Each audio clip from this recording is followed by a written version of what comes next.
Have you ever walked away from a conversation feeling smaller, drained, or doubting yourself? Maybe it was a colleague who constantly undermines you, a family member who dismisses your boundaries, or a friend who only calls when they need something. Here's the truth. Toxic people don't just affect your mood, they attack your self-respect. But what if I told you that one of the greatest minds in psychology, Carl Jung, discovered the exact formula for maintaining your dignity in the face of toxicity? We're going to dive deep into Jung's revolutionary psychology to uncover how you can stand tall, maintain your power, and respect yourself even when surrounded by the most toxic personalities. This isn't about aggression or cutting people off, it's about something far more powerful: psychological sovereignty. Carl Jung, the founder of analytical psychology, spent decades studying the human psyche, archetypes, and the shadow self. His insights have transformed millions of lives, and today you're going to learn how to apply his wisdom to one of modern life's greatest challenges: dealing with toxic people while keeping your self-respect intact. By the end of this video, you'll understand the 7 Jungian principles that will fundamentally change how you interact with toxic people. You'll learn why self-respect isn't selfish, how to recognize when someone is draining your psychic energy, and the exact steps to reclaim your power. Before we begin, do me a favor. Think about one toxic person in your life right now. Got them in mind? Good. Because by the end of this video, you'll know exactly how to handle them. And if you're ready to transform your relationships and reclaim your dignity, hit that subscribe button and turn on notifications, because this channel is dedicated to bringing you deep psychological wisdom that actually works in real life. Let's begin. Chapter 1. Understanding the Toxic Dynamic. Let me tell you about Sarah. She's a successful marketing director, confident in her work, respected by her team. But there's one person who makes her question everything about herself, her mother. Every phone call ends the same way. Sarah feels inadequate, criticized, and emotionally exhausted. She's tried being nice, she's tried arguing back, she's even tried avoiding her mother entirely. Nothing works. Sarah was stuck in what Jung would call a psychological complex, a pattern that keeps repeating because it's rooted deep in the unconscious. Jung believed that we can't solve problems on the same level of consciousness that created them.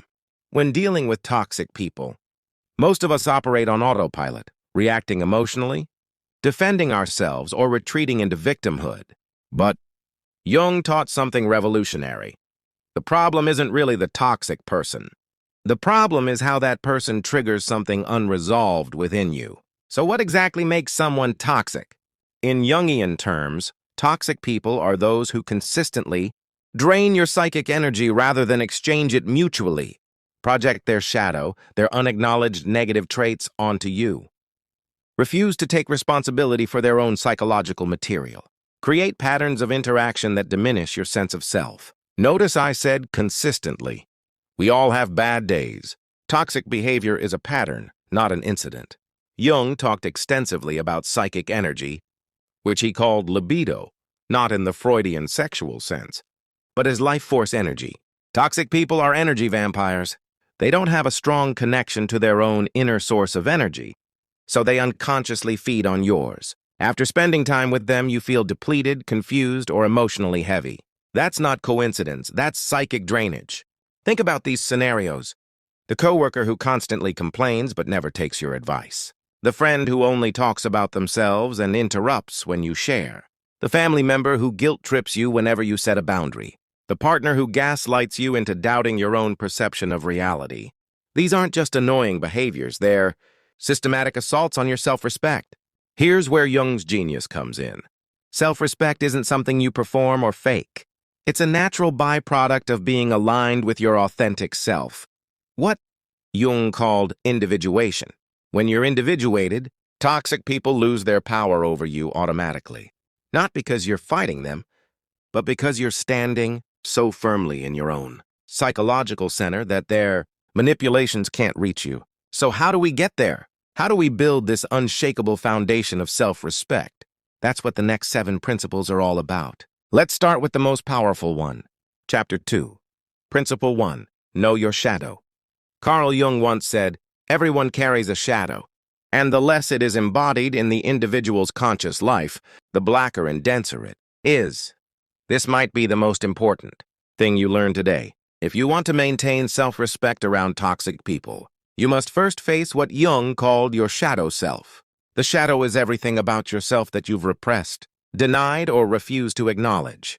It's the anger you won't admit to feeling, the jealousy you pretend doesn't exist, the selfishness you judge in others but can't see in yourself. We all have a shadow. It's not evil, it's just unconscious. Here's the breakthrough insight. Toxic people have power over you primarily when they trigger your unacknowledged shadow material. Let me give you an example. Marcus has a boss who constantly takes credit for his ideas, dismisses his contributions, and makes him feel invisible. Marcus would get furious, lose sleep, and obsess about confronting him. But when Marcus did shadow work with a Jungian analyst, he discovered something uncomfortable. He had his own unacknowledged narcissistic tendencies. He wanted recognition and validation so badly that his boss's behavior felt like a personal attack on his hidden need to be special. Once Marcus acknowledged this shadow element, his own hunger for recognition, his boss's behavior still wasn't acceptable, but it lost its emotional charge. Marcus could set boundaries from a place of clarity rather than reactivity. Jung called this projection. We project our shadow onto others, especially onto people who embody qualities we've repressed. When a toxic person triggers an outsized emotional reaction in you, that's a clue. They're showing you something about yourself that you haven't integrated yet. Here's your first practical exercise. Write down the qualities of the toxic person that bother you most. Be specific. Maybe they're selfish, manipulative, and attention-seeking. Now ask yourself these uncomfortable questions. Where in my life do I exhibit these qualities, even in small ways? What would it mean about me if I admitted I have these tendencies too? What am I so afraid of in myself that I must condemn it in others? This isn't about blaming yourself or excusing their behavior. It's about taking back your power by owning your whole self. When you know your shadow, you become unmanipulable. Toxic people lose their main weapon, the ability to trigger your unconscious material. You maintain self-respect because you're not defending against what's true about you. You're standing in full awareness of your complexity. Jung put it beautifully. How can I be substantial if I do not cast a shadow? I must have a dark side also if I am to be whole. The next time a toxic person makes you feel small, pause. Don't react. Instead, ask yourself, what part of my shadow is this person activating? This simple question transforms you from victim to observer, from reactive to sovereign. Knowing your shadow is foundational, but it's just the beginning. The second principle takes this internal work and translates it into external boundaries. Chapter 3, Principle 2, Establish conscious boundaries. Most people think boundaries are about saying no to others, but Jung would tell you that's backwards. Real boundaries, the kind that command respect, are about saying yes to yourself first. Why do so many of us struggle with boundaries, especially around toxic people? Because we're operating from what Jung called the persona, the mask we wear to be acceptable to others. The persona is necessary for social functioning, but when it becomes your entire identity, you lose contact with your authentic self. And without that connection, you have no stable reference point for where you end and others begin. Jennifer couldn't say no to anyone. When her toxic friend demanded she cancel plans to help with a non-emergency, Jennifer complied, then resented herself for hours. She kept thinking, I should have said no. But the next time, the same pattern repeated. Why? Because Jennifer's sense of self-worth was entirely dependent on external approval.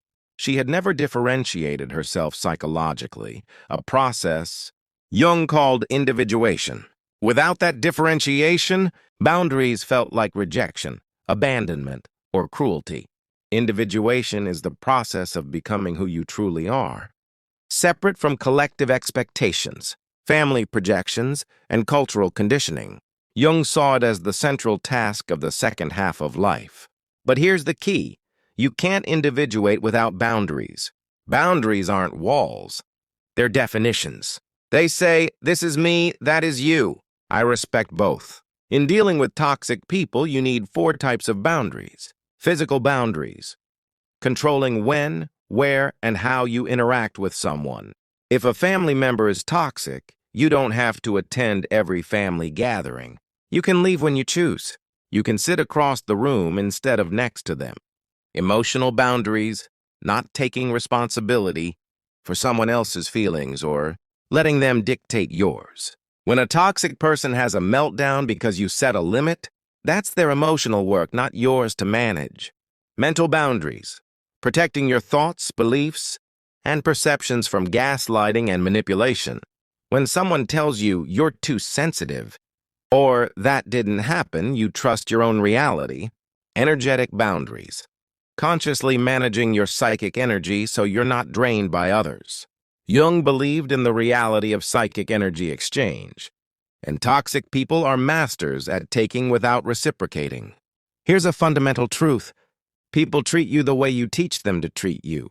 But the teaching isn't in your words. It's in your boundaries. When you have clear, consistent boundaries, you're demonstrating self-respect. Others intuitively understand that you value yourself, and most will adjust their behavior accordingly. Toxic people, however, will test your boundaries repeatedly. This is where most people fail. Jung understood that the unconscious communicates through repetition. Toxic people will unconsciously test whether your boundaries are real or performative. If you state a boundary but don't enforce it, you've actually taught them that your boundaries are negotiable. Here's the Jungian approach to boundaries. Step 1. Know your non-negotiables. What behaviors are absolutely unacceptable to you? Not what should bother you, but what genuinely violates your sense of self. This requires the shadow work from principle number 1. Step 2. Communicate clearly and once. I need you to stop interrupting me when I speak. Or, I'm not available to discuss this topic with you. State it calmly, clearly, and without over-explaining. Over-explaining is a sign you're seeking permission. Step 3. Enforce through action, not words. When they violate the boundary, you act. End the conversation. Leave the room. Don't respond to the text. The boundary is real because you make it real through your behavior. Step 4. Release the need for understanding. This is crucial. Toxic people will rarely respect your boundaries because they understand or agree with them. They respect boundaries because you enforce them consistently. Let go of the fantasy that if you just explain it right, they'll finally get it. Every time you enforce a boundary, you're sending a powerful message to your unconscious. I matter. My needs are valid. I'm worthy of respect. This isn't ego, it's psychological integrity. Jung believed that neurosis, psychological suffering, often stems from betraying yourself to accommodate others. Boundaries are the antidote to self-betrayal. Watch out for these traps. Soft boundaries. Maybe you could try not to. Toxic people hear permission to continue. Boundary negotiations. Once you start defending your boundary, you've already lost. Punishment disguised as boundaries. Boundaries protect you. They're not weapons to hurt others. With your shadow known and your boundaries established, you're ready for the third principle, one that might surprise you. Chapter 4. Principle 3. Practice conscious suffering. This principle sounds strange, maybe even masochistic. Practice conscious suffering? But Jung believed that the ability to consciously endure psychological pain was one of the hallmarks of maturity and individuation. And when it comes to toxic people, this principle is a game changer. In our culture, we're taught to avoid all discomfort. If something feels bad, fix it, escape it, numb it. But Jung observed that many of our psychological problems exist precisely because we refuse to consciously experience our suffering. Conscious suffering doesn't mean tolerating abuse. It means staying present with the uncomfortable feelings that arise when you set boundaries, when you disappoint someone, or when you choose yourself over maintaining false harmony. David's mother was emotionally manipulative. Whenever he set a boundary, I can't visit this weekend. Mom.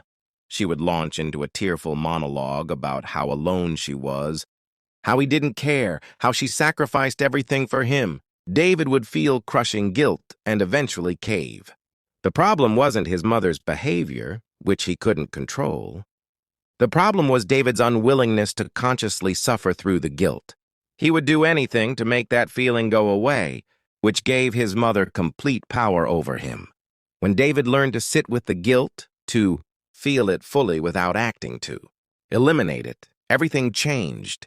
He discovered that guilt, when consciously experienced, has a wave-like quality. It rises, peaks, and naturally subsides. He didn't have to do anything to make it go away. Jung wrote, "The most terrifying thing is to accept oneself completely."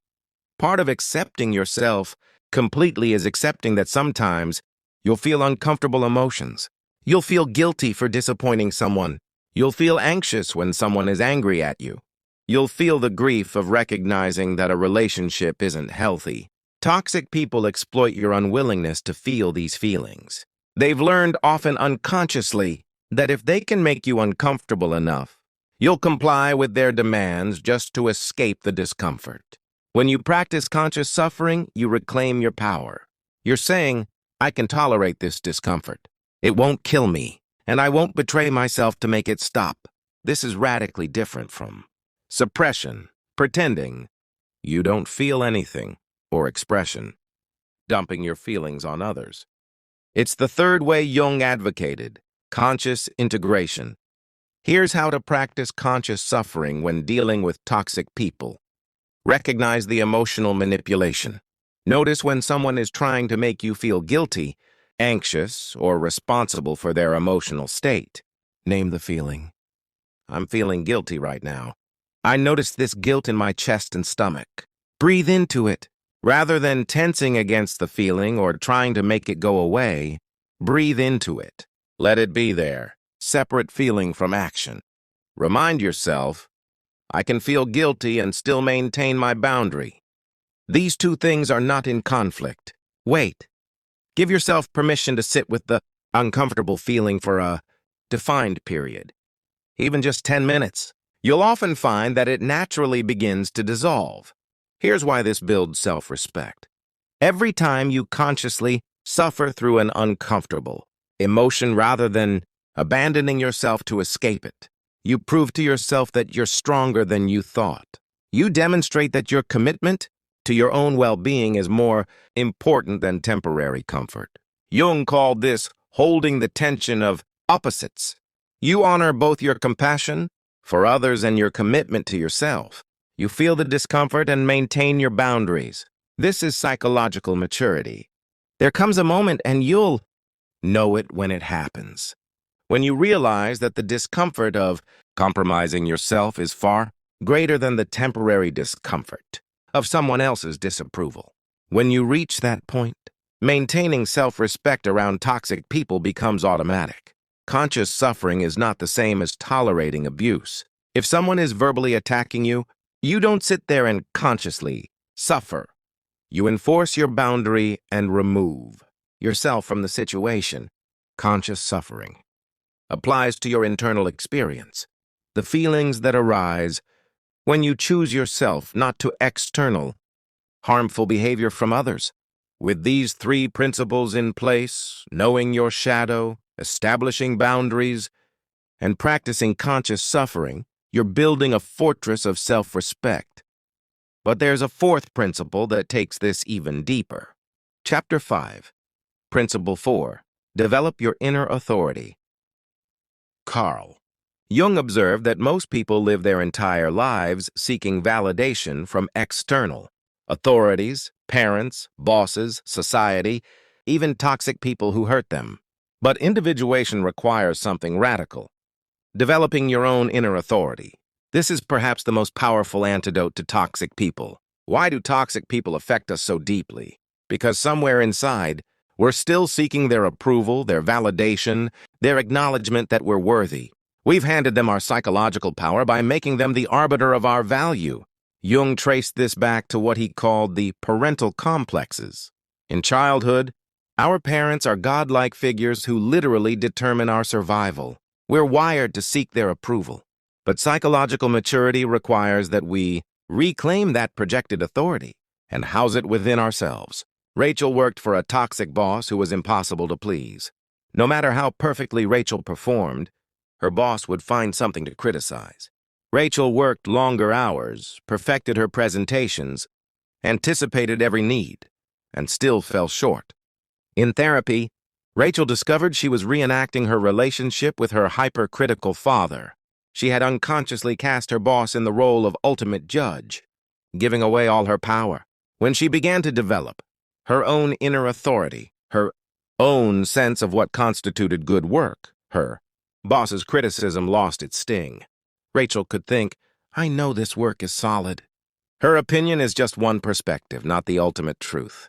Jung distinguished between the ego, your conscious identity, and the self, the totality of your psyche, both conscious and unconscious. The self is your inner authority, the center of your being that knows what's true for you. When you're connected to the self, you have an internal compass. You can consult it and know, is this right for me? Does this align with my values? Am I being true to myself? You don't need external validation to know these things. Developing inner authority is central to individuation. It means questioning inherited beliefs. Are your values actually yours, or did you absorb them unconsciously from family, culture, or religion? Jung encouraged conscious evaluation and choice, trusting your instinct and intuition. Your unconscious often knows things before your conscious mind catches up. Jung was a big believer in honoring intuitive knowing, especially about people and situations, making decisions from your center, rather than asking what will they think, or what's the right answer. You ask what feels true to me, what does myself say? Taking responsibility for your choices. Inner authority means accepting that you are the author of your life. No more victim mentality, no more blaming others for your circumstances. How do you actually develop inner authority? Jung offered several practices. Active imagination. This is a technique where you dialogue with aspects of your unconscious. You might visualize the toxic person and have an imaginary conversation where you express everything you truly feel without censorship. This helps you access your authentic voice. Dream work. Jung believed dreams were messages from the unconscious. Keep a dream journal and look for recurring themes or symbols. Often, dreams will show you where you're giving away your power and how to reclaim it. Solitude. You can't hear your inner authority in constant noise and distraction. Regular solitude, walking in nature, sitting in silence. Journaling creates space for your authentic self to emerge. Creative expression. Painting, writing, music, dance. Creative expression bypasses the rational mind and connects you directly to the self. Jung himself painted mandalas during his own psychological crisis. Body awareness. Your body holds wisdom that your mind often overrides. Practice tuning into physical sensations. When you're around the toxic person, what does your body tell you? That's your inner authority speaking. As your inner authority strengthens, something remarkable happens. You stop seeking validation from toxic people. Their approval or disapproval becomes largely irrelevant because you have a more trustworthy source of validation, yourself. This isn't arrogance. Arrogance is defensive and needs to prove itself. Inner authority is quiet, grounded, and certain. Jung warned about false authorities, external voices we've internalized that aren't truly ours. These might sound like, you should always put others first. Conflict is bad. Peace at any cost. What will people think? You're not good enough. These are often the voices of toxic people or unhealthy systems we've internalized. Part of developing inner authority is identifying and challenging these voices. When you have inner authority, you naturally command respect. Not because you're dominant or aggressive, but because you're aligned with your truth. People intuitively sense when someone is operating from their center versus performing for approval. Toxic people especially sense this. They may escalate initially, testing whether your inner authority is real, but eventually they either respect your boundaries or remove themselves from your life. Either outcome is a win. Inner authority changes everything, but it's most powerful when combined with our fifth principle. Chapter 6, Principle 5, Withdraw your projections. Everything that irritates us about others, Jung wrote, can lead us to an understanding of ourselves.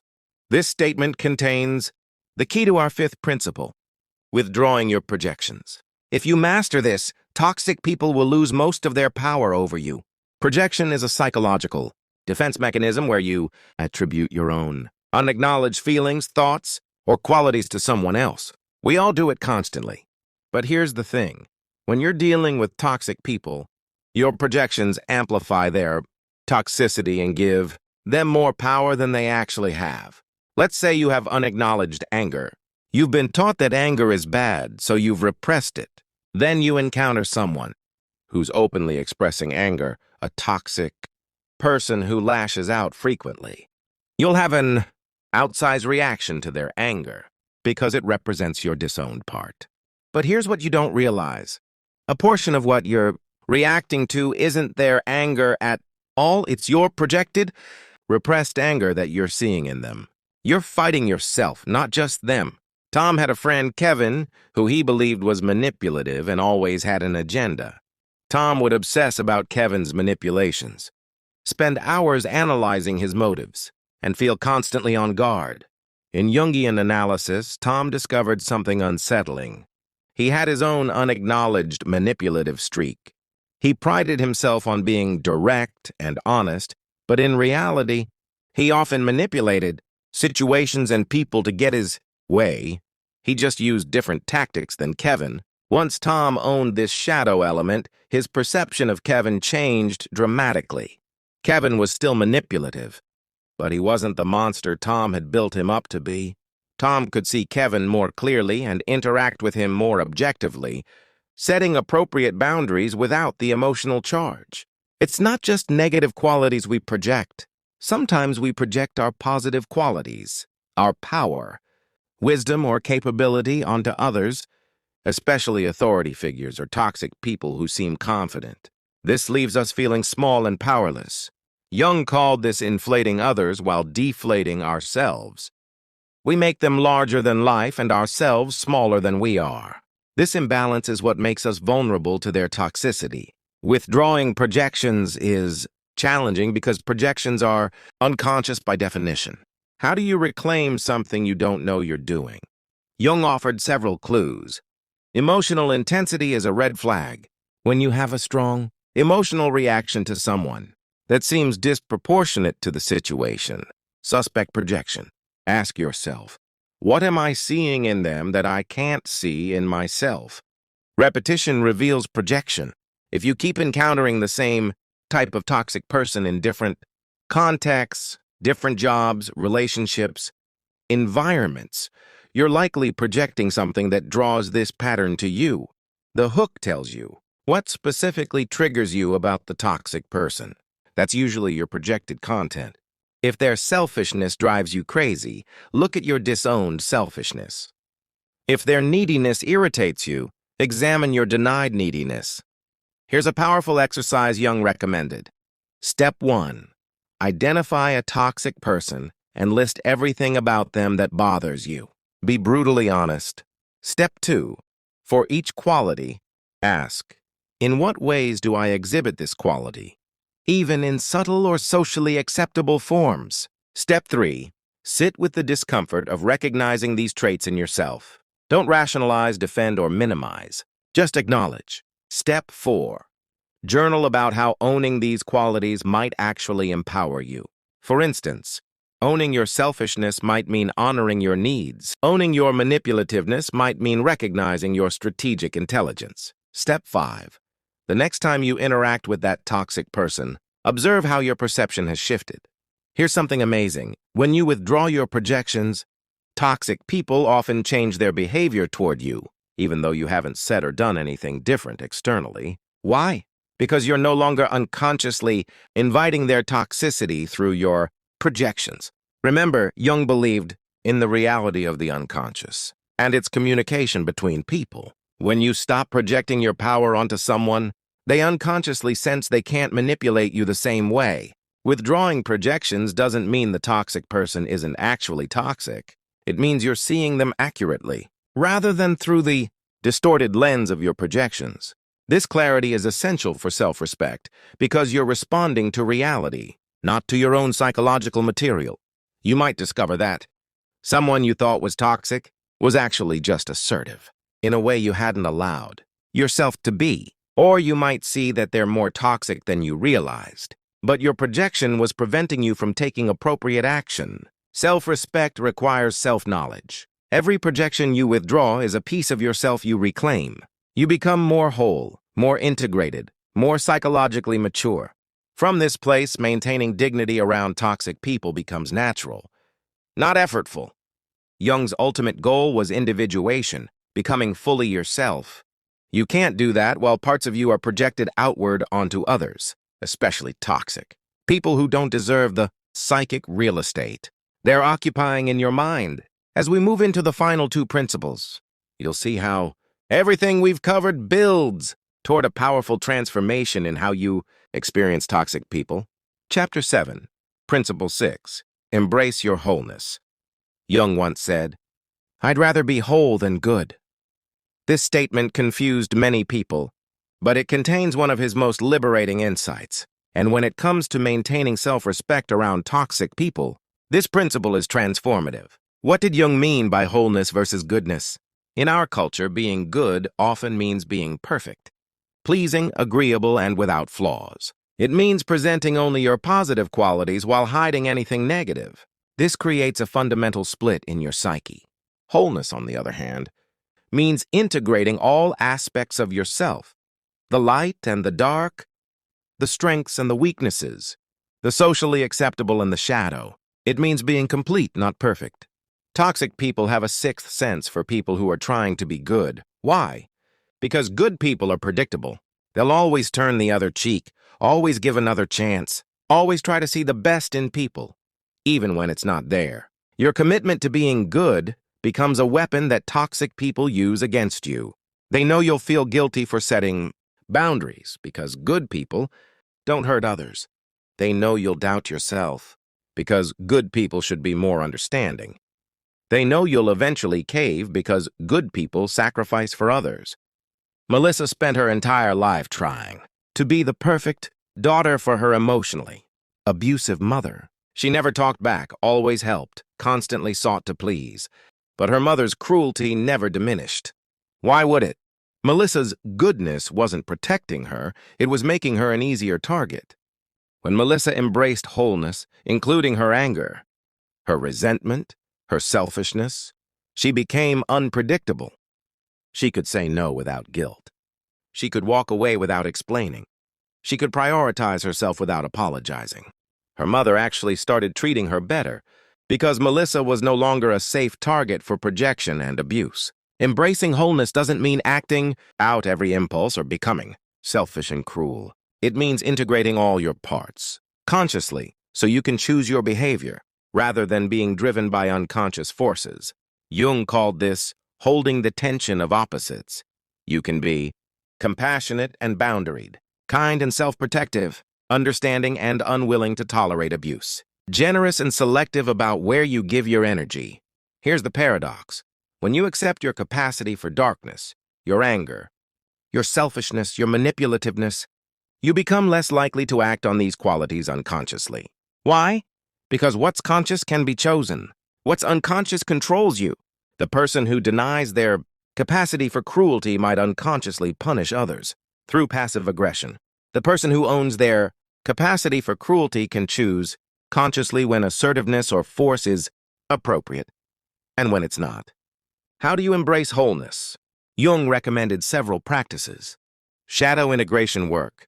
Regularly examine the qualities you judge harshly in others and find them in yourself. Own them without shame. Amplify suppressed qualities. If you're always agreeable, practice disagreeing. If you're always giving, practice receiving.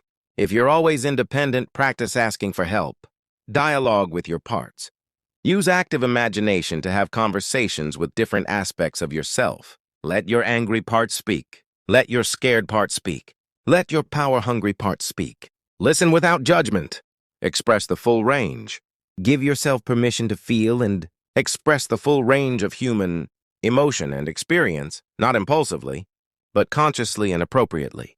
When you embrace wholeness, self-respect becomes automatic. Why? Because you're no longer abandoning parts of yourself to maintain an image. You're being authentic, which is the foundation of genuine self-respect. Toxic people sense this shift. A whole person is much harder to manipulate than a good person. You're complex, unpredictable in a healthy way, and unwilling to sacrifice yourself on the altar of false harmony.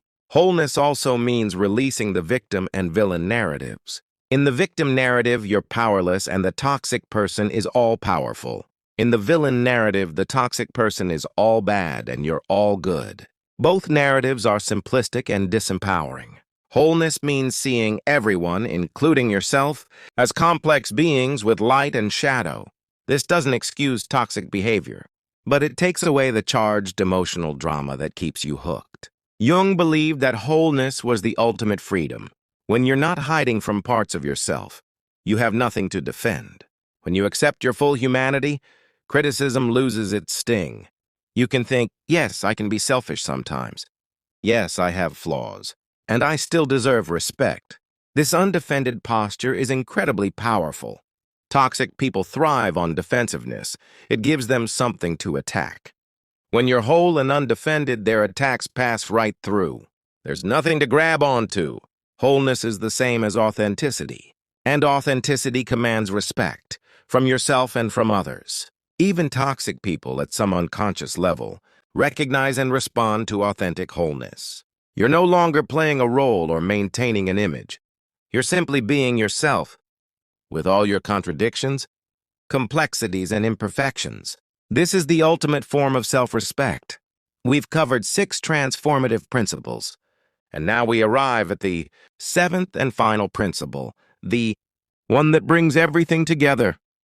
Chapter 8, Principle 7, Accept the reality of relationship death. This final principle might be the hardest to accept, but it's also the most liberating. Carl Jung understood something that most people resist. Not every relationship can or should be saved. Sometimes, respecting yourself means accepting the death of a relationship. Our culture tells us to never give up on relationships. Family is everything. Marriage takes work. Be the bigger person. These messages, while sometimes valuable, can become toxic themselves when they prevent us from leaving genuinely harmful situations. Jung had a different perspective. He believed that psychological growth sometimes requires sacrifice, and sometimes that sacrifice is a relationship that no longer serves your individuation. Relationship death doesn't always mean complete cutoff, though sometimes it does. It can mean accepting that a person will never give you what you need, releasing the fantasy of who they could be and seeing who they actually are, letting go of the hope that they'll change, apologize, or acknowledge the harm, reducing contact from central to peripheral in your life, ending the relationship entirely if that's what your well-being requires. Robert spent decades trying to have a meaningful relationship with his alcoholic, verbally abusive father. He tried boundaries, he tried compassion, he tried tough love, he tried therapy, he tried everything. His father remained unchanged. The breakthrough came when Robert's therapist asked, "What if this is who your father is? What if he never changes? Can you grieve the father you needed but never had, and relate to the father who actually exists?" This question led Robert through a profound grieving process. He mourned the loss of the father-son relationship he'd always wanted, and in that mourning he found freedom. He could now interact with his father with realistic expectations, appropriate boundaries, and without the constant disappointment that had characterized their relationship. Jung understood that psychological transformation often requires grief. When you accept the death of a toxic relationship or the death of the illusion of what that relationship could be, you must grieve. This grief is healthy and necessary. You're grieving the person you wished they were, the relationship you deserved but didn't get, the time and energy you invested, the hope that things would change, the loss of what could have been. Allow yourself to feel this grief fully. It's not wallowing, it's processing. As Jung said, what you resist persists. Only by moving through the grief can you reach acceptance. Here's the paradox. Sometimes the moment you truly accept that a relationship might need to end is the moment it has a chance to transform. Why? because you've released your desperate need for them to change. You're no longer trying to control or fix them. You're simply present to what is. From this place of radical acceptance, you can make clear decisions. Stay or go. Engage or withdraw. Continue with new boundaries or end it completely. But these decisions come from clarity and self-respect, not from reactive emotion or desperate hope. Jung would probably say that only you can know when a relationship should end. But he would also encourage you to consult your dreams, your body, your deeper self. Here are some indicators. The relationship consistently undermines your mental health. You've done genuine work on yourself and set clear boundaries, but nothing changes. The person refuses to take any responsibility for their behavior. You find yourself becoming someone you don't respect in order to maintain the relationship. The relationship prevents your individuation and psychological growth. Your body consistently reacts with dread, anxiety, or depletion. You're sacrificing your well-being to maintain someone else's comfort. The biggest obstacle to accepting relationship death is guilt. But they're family. But I'm all they have. Jung would remind you, you're not responsible for other people's psychological work. You can have compassion for someone suffering without sacrificing yourself on the altar of their dysfunction. In fact, sometimes the most compassionate thing you can do is enforce consequences through your absence. It forces them to confront their behavior in a way your continued presence never will. If you're considering ending or significantly changing a toxic relationship, do the inner work first. Make sure you've addressed your own shadow, projections, and patterns. This ensures you're acting from clarity, not reactive hurt. Consult your deeper self. Meditate, journal, pay attention to dreams. What does your unconscious say? What does your body know? Get support. This is hard work. A therapist, especially one familiar with Jungian psychology, can be invaluable. Make peace with imperfect endings. You probably won't get closure, apology, or understanding from the toxic person. Make peace with this reality. Create your own closure ritual. Jung was big on ritual as a way to mark psychological transitions. Write a letter you never send. Perform a symbolic letting go ceremony. Create art about the experience. Allow the grief. Don't rush the mourning process. Give yourself permission to feel the full weight of the loss. Here's how this principle ties to self-respect. Every time you choose your well-being over a toxic relationship, you're making a profound statement of self-worth. You're saying, I matter more than maintaining the status quo. My psychological health is more important than someone else's comfort. I deserve relationships that honor who I am. This is the ultimate act of self-respect, and it's often the hardest. Jung knew that individuation, becoming fully yourself, sometimes requires solitude, sacrifice, and the willingness to stand alone. Not every person can or should accompany you on your journey, and that's okay. What's remarkable is what happens after you accept relationship death. Whether you actually end the relationship or simply release your attachment to changing it, you experience a profound shift. You stop wasting energy on impossible situations. You stop betraying yourself to maintain false harmony. You create space for relationships that actually nourish you, and you discover that you're stronger, more complete, and more yourself than you ever imagined. Jung believed that every ending contains a new beginning. The death of a toxic relationship, while painful, creates space for new growth. It's the psychological equivalent of pruning, a tree removing dead wood so new life can flourish. Respecting yourself sometimes means accepting loss, and in that acceptance you find freedom. We've covered an enormous amount of ground in this exploration of Jungian psychology and self-respect around toxic people. Let's bring it all together.